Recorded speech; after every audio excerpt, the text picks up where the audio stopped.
Fala pessoal, boa noite. Vamos lá para o nosso resumo de hoje, né? O livro entrou aí na parte 3, Resultados Extraordinários. Ele vai discorrer agora sobre esses resultados, né? Vai ter os 3 próximos capítulos: Produtividade, Prioridade e Intenção. E aí ele vai fechar ali com o que rouba a nossa prioridade. E praticamente é isso. O livro está acabando, a gente vai seguindo o nosso cronograma ali até no máximo quinta da semana que vem, quarta, andando bem devagarzinho. Então vai dar tempo da gente fechar antes do restart. Beleza? Vamos lá então. Resultados extraordinários, né? Ele traz que a produtividade é motivada pela prioridade. Então, se você não priorizar, né, a sua única coisa, provavelmente você não vai ser produtivo nela. E aí ele cita ali uma metáfora do iceberg, né? Que apenas um nono, ou seja, a nona parte, né? De 10 partes, 9 estão submersas, né? Só uma que aparece sobre a água. Então, aquela uma que aparece é o que todo mundo vê, mas o que está embaixo da água é o que você tem que fazer, que ninguém está lá vendo para poder fazer, né? Então, esses resultados eles estão sempre amarrados a um punhado de coisas. E aí ele entra no capítulo 13, né? Desses três itens, a intenção. Então ele viva com intenção. Capítulo 13 é fantástico, né? Então ele começa já o capítulo, tem várias histórias nesse capítulo, mas ele começa com uma história cujo personagem é assombrado, né? Assombrado por 3 espíritos ali, que seria passado, presente e futuro, no qual ele consegue ver o passado dele, porque ele está onde ele está hoje, né? O presente e qual seria o futuro dele caso ele continuasse no caminho que ele estava trilhando, né? Isso é muito lindo se a gente conseguisse ver o que nos espera. Na verdade, seguindo nossos ensinamentos aí do Espírito, nós temos os mandamentos do Senhor Jesus e de Deus para a gente poder ter uma noção, né, do que nos espera caso a gente cumpra o que está ali sendo prometido. Então, facilita bastante, né? Que você tem uma direção já traçada. A gente não sabe como que vai chegar lá, mas a gente sabe qual é essa direção, isso que importa. Então, ele conta toda essa história, né? Que um dos sócios desse cara morreu e tudo mais. E qual que é a moral da história? Esse cidadão da narrativa, ele usava pessoas para conseguir dinheiro, né? Então o propósito da vida dele era conseguir dinheiro, e isso ia levar ele à ruína e à morte, né? Pode até fazer um paralelo com o espírito, que o pecado vai te levar à morte, né? Não à morte física, mas à morte espiritual. Então ele troca ao final da história, depois de ter sido visitado por essas assombrações, ele troca a motivação dele, o propósito. Ao invés dele usar pessoas para ganhar dinheiro, ele focava em ganhar dinheiro para ajudar pessoas. E aí ele prosperou muitas vezes mais e conseguiu resultados extraordinários. Então, foi uma mudança de propósito, né? Aí o livro entra com mais uma metáfora, que é o cesto de coleta, cujo um rei, né, encontra com um mendigo, e o mendigo fala para ele realizar o desejo dele. O rei fala: não, eu posso, sou poderoso, eu faço com você. E o mendigo pede para ele encher o cesto, né? E esse rei joga todas as riquezas dele lá, até ele desistir e perguntar para o mendigo: não, mas qual que é o segredo desse cesto?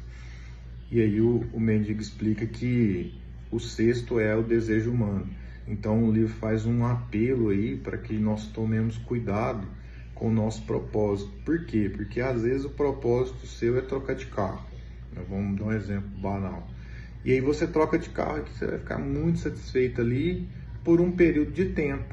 Não é aquilo que vai ser a sua felicidade, porque esse carro vai um momento vai estragar, um momento ele vai ser menos atual do que a nova geração, e o capitalismo sai lançando novos veículos a cada dia. Então já esse veículo novo, que era o seu propósito, né, superficial, ele deixa de te fazer feliz. Então o livro faz um apelo para que nós não nos embriaguemos com os nossos desejos, né, com o desejo principalmente da carne. que eles nunca vão preencher esse cesto. Novamente, linkando aí com o Espírito, né? A gente precisa de Deus, só Deus pode preencher esse cesto nosso. E aí, ele fecha ali com o propósito, é o caminho para o sucesso. Então, a gente precisa alinhar qual é a nossa única coisa e fazê-la com intenção, né? E sobre intenção, aí, uma experiência própria, tenho estudado muito sobre finanças e marketing, né? A gente está numa fase da empresa no qual eu preciso profissionalizar várias áreas, e aí essas reuniões de marketing, elas são assim, semanais e intensas. E numa dessas reuniões, o consultor de marketing nosso pegou lá uma ideia que estava sendo ventilada na reunião e falou assim: beleza, isso é muito bonito, muito bacana, mas qual é a intenção? Qual público você quer atingir? O seu cliente ideal vai ver essa publicação? E eu falei: cara, tudo é intencional, né? Tudo depende da intenção que você quer com aquela atitude. Até uma atitude, até você acordar mais cedo, qual que é a intenção de você acordar mais cedo? Então, a gente precisa de fazer uma análise nesse quesito de intenção. E aí ele fecha com as boas ideias, como todo capítulo, e eu destaco aqui que é para descobrir o seu grande motivo, propósito, né? Então, nós temos que trabalhar internamente aí a nossa mente para descobrir o nosso propósito, né? E eu acredito que quem está evoluindo aí na fase do Espírito vai entender basicamente que esse propósito é seguir o direcionamento de Deus. Se a gente seguir o direcionamento de Deus na vontade dele, nós teremos sucesso na nossa vontade. Então, é mais ou menos por aí. Fala pessoal, bom dia, tudo bem? Vamos lá para o nosso resumo do livro de hoje. Hoje eu vou mandar pela manhã. Capítulo 14, né? Viva com prioridade. Então, esse capítulo todo, o livro tenta mostrar que a gente tem que fazer um efeito cascata, né? Entre o nosso propósito e a nossa prioridade. O propósito vai te dar o caminho, né? Eu quero chegar ali. E a prioridade vai te dizer como fazer isso.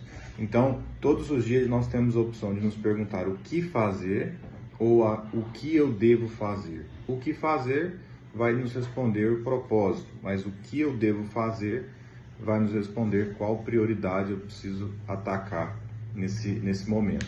Então, o propósito dá a direção e a prioridade o que deve ser feito, né? E aí o livro traz um exemplo bem banal aí, financeiro, de que ou você ganha R$100 hoje ou 200 no ano que vem, daqui 12 meses. E a grande maioria esmagadora das pessoas escolhe R$100 hoje.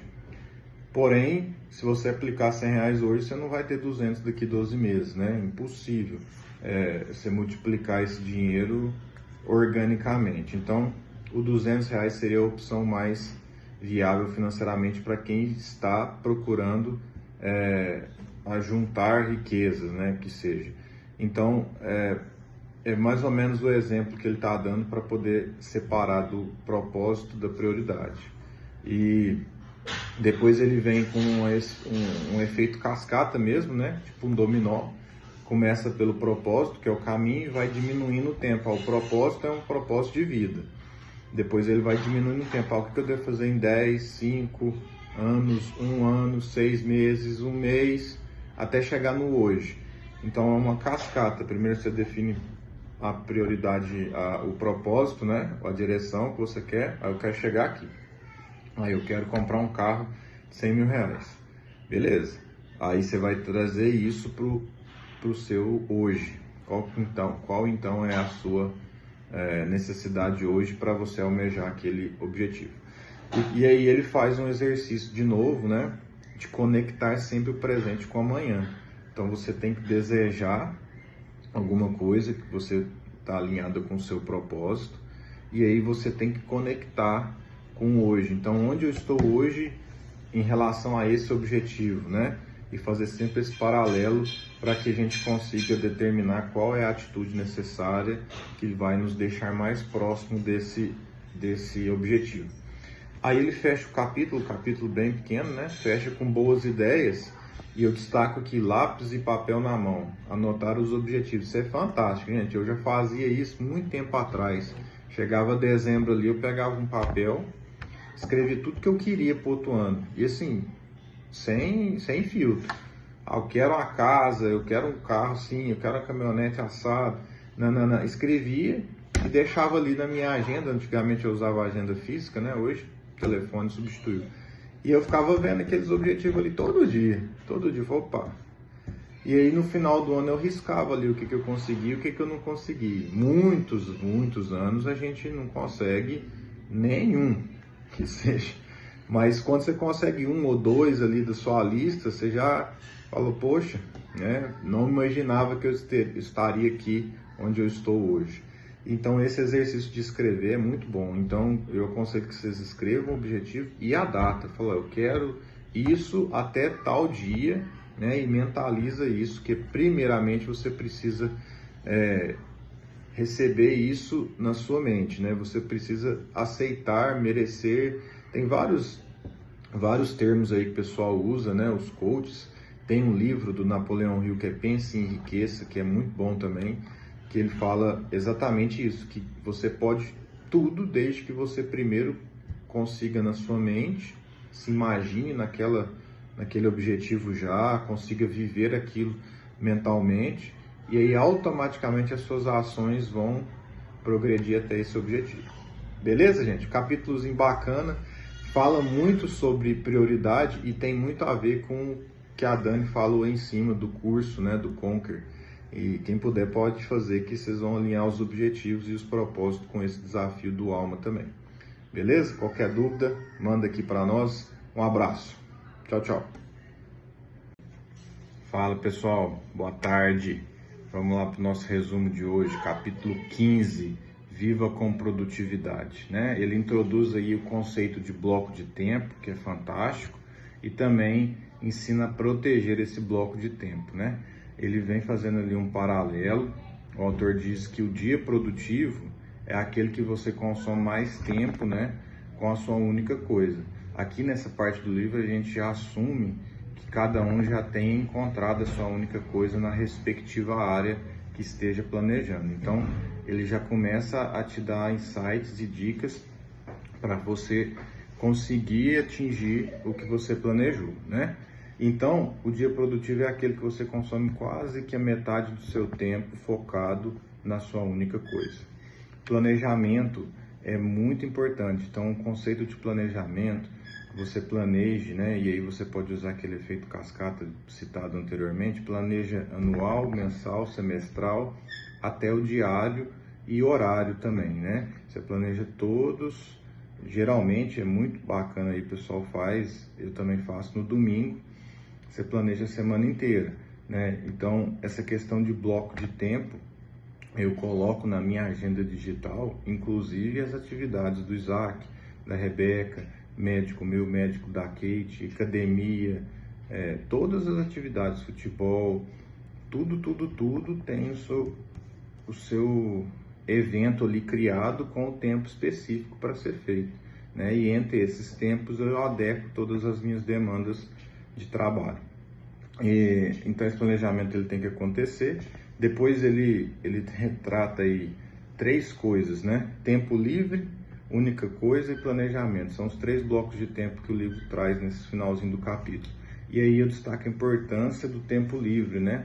Tão importante quanto trabalhar e se dedicar à sua única coisa é você descansar também. Então, um tempo de qualidade com a sua família, com seus filhos, com a sua esposa, com o seu esposo, uma qualidade de sono boa, tudo isso vai influenciar no desempenho, né? Não é um tempo perdido, desde que organizado, né, dentro de um cronograma correto. E aí, o final, né, nas boas ideias ali, eu destaco proteger o seu bloco de tempo. Essa proteção ela tem que ser pátria, né? É você com você mesmo. Então, você determinou que em determinado horário você vai ficar 1 hora lendo um livro, por exemplo. É desativar as notificações do celular, é ir para um lugar que não tenha distrações, não tenha barulho, que você não vá se perder do que você planejou fazer. Seja o exercício físico, seja leitura da Bíblia, qualquer outra coisa que você tenha no seu planejamento. Então essa proteção é muito importante. Esse foi o capítulo 15, capítulo muito bom, muito bacana, né? Essa questão de bloco de tempo, ela é primordial aí para qualquer pessoa em qualquer área. Qualquer área de desenvolvimento, você precisa dividir o seu tempo, porque o que nós temos de mais valioso, a nossa energia, é o tempo disponível, né? Como a gente está gastando esse tempo, onde nós estamos colocando o nosso tempo. Beleza, pessoal? Um abraço, qualquer coisa manda aqui as dúvidas, até mais. Fala galera, boa noite. Tarda, mas não falha nosso resumo, vamos lá. Hoje é o capítulo 16, os 3 compromissos. Capítulo fantástico, né? Ele é bem sucinto e 3 coisas muito importantes que vão alinhar aí com o nosso capítulo anterior, que é o blocos de tempo ali, gestão de prioridades e essas coisas. Então, o primeiro dos 3, né? Os 3 compromissos é a maestria, que é um compromisso de se tornar melhor, né? Eu costumo dizer 1% a cada dia. Você não precisa ser o melhor amanhã, mas se for melhor do que você foi ontem, hoje, e assim sucessivamente no final do ano. Quem está aqui no desafio já está melhorando, acredito que mais do que 1% ao dia. Todos vão sentir esse resultado. Mas um período curto de 21 dias já vai mostrar para vocês quão importante é permanecer nesse propósito, né? Então, uma parte muito interessante é: você é mestre naquilo que você sabe, mas é um aprendiz no que não sabe. Que frase fantástica. Por exemplo, eu sou mestre em estruturas dentro da engenharia. Realmente essa área é a minha área de domínio. Inclusive eu leciono essa área. Porém, eu sou um aprendiz nas coisas de Deus. Sou um aprendiz na Bíblia, sou um aprendiz na vida cristã. Então eu preciso me colocar na posição de aprendiz enquanto eu for aprendiz. No ponto qual eu sou mestre, eu já sei. Então isso é muito importante, porque tem gente que é boa em uma coisa e traz isso para todo o resto, e não é. Então ter humildade aí e se portar como aprendiz. Muito bacana esse item dentro da maestria. O autor traz aí uma síntesezinha, né, de atletas de alto desempenho, né, muito bacana, com a parte nossa aí do corpo que está sendo conduzida pelo Danilson. Atletas de alto desempenho tem uma regra aí, um padrão, né, na curva de estatística, de que todos eles atingem a maestria com 10.000 horas de prática na determinada área dele. E aí eles demoram mais ou menos uns 10 anos para atingir essas 10.000 horas, o que dá 3 horas diárias, todo dia 3 horas dedicado. Então, atletas de alto desempenho, disputa Olimpíada e essas coisas, é mais ou menos 3 horas por dia no mínimo. Michael Phelps, que foi já citado aqui no livro como o maior medalhista de natação, ele chegava a fazer 8 horas por dia de treino, né? 1/3 do dia dele era dedicado à natação. Então, se a gente trouxer essa realidade para o nosso trabalho, o livro fala: você trabalha 5 vezes na semana durante as 50 semanas do ano. Isso vai dar 250 dias, né? Você precisa desempenhar a sua função ali 3 a 4 horas por dia, focado no seu trabalho. Isso vai te gerar 80% dos seus resultados. Isso já foi aí mostrado anteriormente. Beleza, depois ele vai para o segundo compromisso, que é mudar de E para P. E é modo empreendedor e P é modo proposital. Isso falando de nós mesmos, da nossa vontade. Trocando em miúdos quer dizer que a gente tem que melhorar continuamente, porém, não fazer o nosso melhor apenas, fazer o melhor que existe. Então, pessoal aí do esporte, eles sempre têm um recorde a quebrar, um adversário a superar. Então, além deles fazerem o melhor deles, eles têm um alvo de uma coisa que está acima como propósito, né? Então, isso é ser proposital, é você não chegar ali no seu limite, que todos nós sabemos que temos, e parar ali. naquele limite ali. Você tem que transpor esse limite propositalmente, né? Isso que quer dizer mudar de E para P. Então, a analogia de empreendedor e proposital. Isso clara e sucintamente. E o último dos 3 compromissos, ciclo de responsabilização.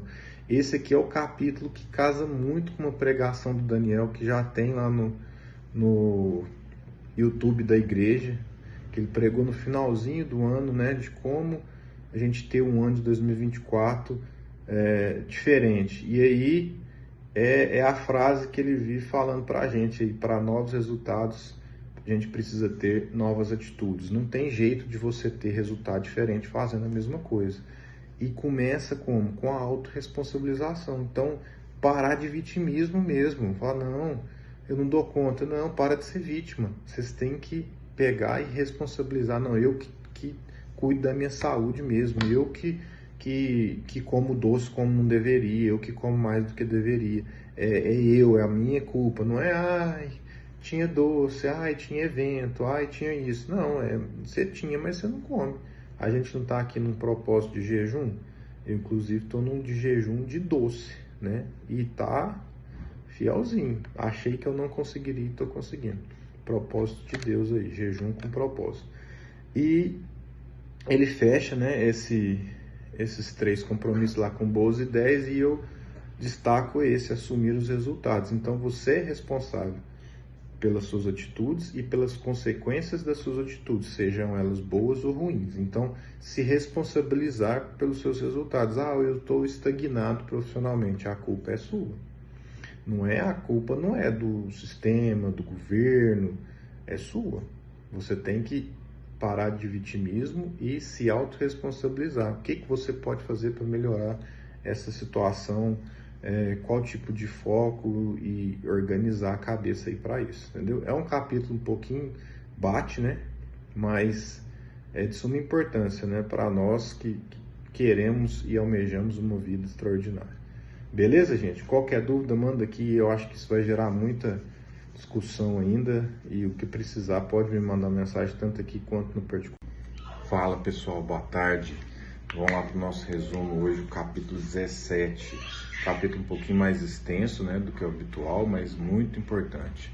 Os 4 ladrões. Então, a gente já tinha visto lá na introdução que existem 6 mentiras que nos desorientam aí da produtividade. E agora o livro traz, o autor comenta quais são os 4 ladrões que vão roubar o seu tempo da única coisa caso você deixe, né? Então, o primeiro deles é a habilidade de dizer não. Sempre vão haver distrações, né? Amigos vão te chamar para sair. Quando decidir um sim, você tem que decidir também um punhado de não, porque senão você não sustenta o seu sim. Ah, eu vou fazer academia. Aí surge um chamado de um amigo para sair, para fazer alguma coisa. Ah, eu vou lá porque é muito meu amigo. E não foi na academia. Basicamente é isso. Então, ao decidir o que nós vamos fazer e proteger esse bloco de tempo, planejar para ser produtivo, a gente tem que saber que isso vai vir com um punhado de não. Segundo, o medo do caos. Basicamente, né, quer dizer que você tem que focar na sua única coisa. Quando você faz isso, todas as outras coisas que são menos importantes, elas vão se acumular. O seu ambiente vai ficar mais pesado, vai se tornar caótico, porque você começa a ver aquelas coisas ali. Ele dá um exemplo, por exemplo, de uma mesa de escritório, quando você se debruça ali, trabalhando horas. Na hora que você para, a mesa tá uma bagunça, né? E é mais ou menos assim mesmo. Aí, se você tiver preocupação de ficar arrumando tudo que você está fazendo, dificilmente você vai ser produtivo, né? Então, é separar as coisas e tentar viver com esse caos e ser criativo no lidar com ele. 3. Hábitos de saúde. Hábitos de saúde, gente, tá diretamente ligado aqui ao nosso devocional, nosso desafio, né? Porque a gente tá aqui corpo, alma e espírito. Então, corpo né? Se você não cuidar do seu corpo, onde você vai viver, né? Então, é o corpo nosso que nos dá motivação, nos dá energia, né? Então, a gente tem um versículo aí em 1 Coríntios 6,19, caso vocês não sabem que o corpo de vocês é santuário do Espírito Santo, e segue aí, que habita em vocês e tal. Então, a gente tem aí esse link dos meus hábitos de saúde, tanto com o corpo quanto com o espírito, né? A gente não pode fazer tudo que a gente quer. Aprender a dizer não também é a gente seguir o ensinamento bíblico. Todas as coisas me convêm, mas nem todas... Todas as coisas me são lícitas, mas nem todas me convêm, né? 1 Coríntios 6:12. Isso tem tudo a ver com dizer não. E o medo do caos e o hábito de saúde vem logo em seguida. E aí ele fecha com um que eu acho de todos aqui o mais importante, aliado ao dizer não, que é o ambiente não apoia seus objetivos. Se o ambiente não apoiar seu objetivo, você vai estar sempre com uma âncora amarrada aí nos seus pés, né? Você nunca vai conseguir ter uma boa produtividade. O que isso quer dizer? Tem um ditado popular aí muito difundido no meio dos negócios, que é: se você for o mais inteligente da mesa, troque de mesa. Porque às vezes isso vai gerar uma soberba. Eu sou muito inteligente. Realmente você pode ser naquele nicho que você está inserido, convivendo com aquelas pessoas. Só que existem muitas outras pessoas muito mais inteligentes que vão despertar aí o seu interesse em mudar o foco, né, do modo empreendedor para o modo proposital, romper aquele limite que a gente viu 2 capítulos atrás. Então, o ambiente ele está totalmente ligado com a sua produtividade. Então, você precisa estar conectado num ambiente saudável, com pessoas com propósito saudável também. Saudável, eu digo, não só em função do corpo, mas em função da mente e do espírito também, para você conseguir linkar isso tudo com a sua única coisa, ser produtivo. Beleza? Esse capítulo é um pouco mais comprido, mas ele tem 4 coisas muito importantes, vale a pena a gente meditar nelas aí e seguir em diante. Qualquer coisa, manda aqui. Um abraço, até mais. Fala galera, boa tarde. Chegamos ao nosso último capítulo, né, da dissertação do autor. Depois a gente vai ter aí um resumo amanhã, que ele fecha tudo, colocando em prática. Mas esse é o último capítulo enumerado do livro, capítulo 18, a jornada. Então o autor finaliza, né, nos dando um alerta de que nós devemos dar um passo de cada vez, entretanto, sem parar. Então, a direção, né, a gente precisa estar com ela bem definida e caminhar em relação a ela na velocidade que cada um conseguir, desde que você não pare. Então, você vai estar sempre mais perto, né, desse objetivo, se você não parar.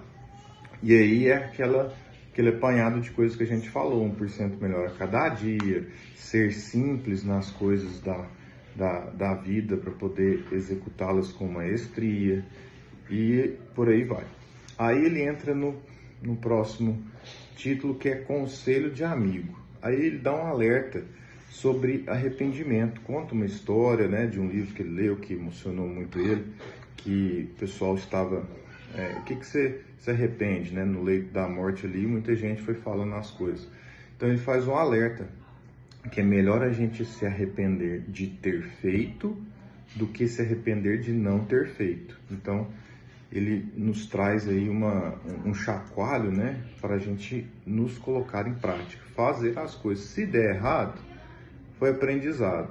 Se der certo, é aquele caminho que a gente tinha que estar trilhando mesmo, mas é melhor arrepender de ter feito do que não ter feito, né? E essa direção que a gente vai conseguir aí vem do Senhor. O sucesso é um trabalho interno, próximo título. Aí ele conta, né, uma história muito interessante de um pai e de um filho, que o filho queria brincar com o pai pensando em uma maneira para ficar mais tempo ali com o seu ritual matinal, ler livros, ler o jornal, tem uma ideia. Ele pega uma foto do jornal, do mapa mundi, e corta em um punhado de pedacinho, rasga e fala: filho, o desafio é montar esse quebra-cabeça. E deixa o menino lá. pouco tempo depois, mas pouco mesmo, acabei, pai. E aí o cara fica estarrecido, né? Ele fica pensando, o que ele fez para conseguir tão rápido essa montagem? E aí ele fala, pai, eu ia até desistir, mas eu vi que atrás do mapa mundi tinha um rosto. E aí eu montei o rosto e aí na hora que eu virei o mapa estava pronto. Então, o que isso quer dizer? A moral da história.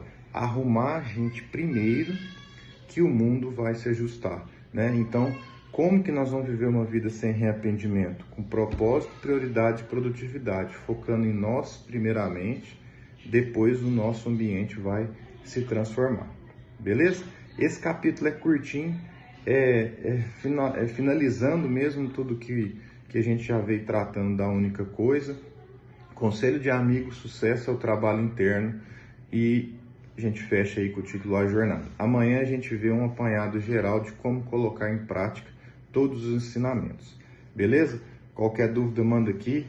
Abraço. Bom domingo. Fala pessoal, boa noite. Chegou aí o fim do nosso livro, né?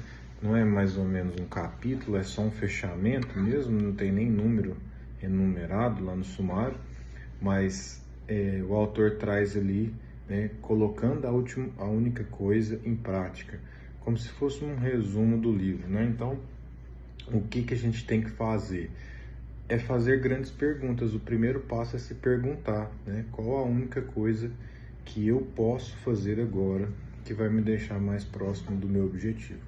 E aí ele elenca ali aquelas várias fases, né, da vida: pessoal, família, trabalho, local de culto, congregação, local de trabalho e por aí vai, né? Então, qual a única coisa que eu posso fazer hoje? Pessoal, para emagrecer, para ler um livro, para praticar um exercício, para praticar um instrumento musical, né? A gente tem que começar a fazer um brainstorming nosso, né? E tentar descobrir qual que é o primeiro dominó para a gente começar. Então, o livro fecha aí todo o conteúdo. Então, o que eu posso destacar para vocês aí como finalização? A única coisa, ela tem várias ferramentas, né? O livro, apesar de curto, tem várias ferramentas. O primordial é a gente pensar na prioridade para determinar qual é a tarefa que tem que ser feita primeiro. E aí a gente proteger o nosso bloco de tempo para poder executar essa tarefa. Então, antes de começar qualquer coisa, precisa ser feita uma análise dentro da área que vocês escolherem, e você vai chegar ali através de grandes perguntas a resposta que você deseja, pelo menos a direção. E aí você começa a planejar como chegar mais próximo dessa direção ou desse objetivo, né? E estipula uma meta diária que seja, ou horária. Eu vou me dedicar 20 minutos por dia à prática de instrumento, porque eu quero melhorar minha prática de guitarra, baixo, teclado, etc. Então, esses 20 minutos, eles não podem ser quando sobrar tempo. Eles não podem ser quando der. Tem que ser prioridade. Então, a primeira coisa que você vai fazer é praticar seus 20 minutos. Depois você faz o que você quiser. Quero ler a Bíblia todo esse ano. Pega como que eu falo?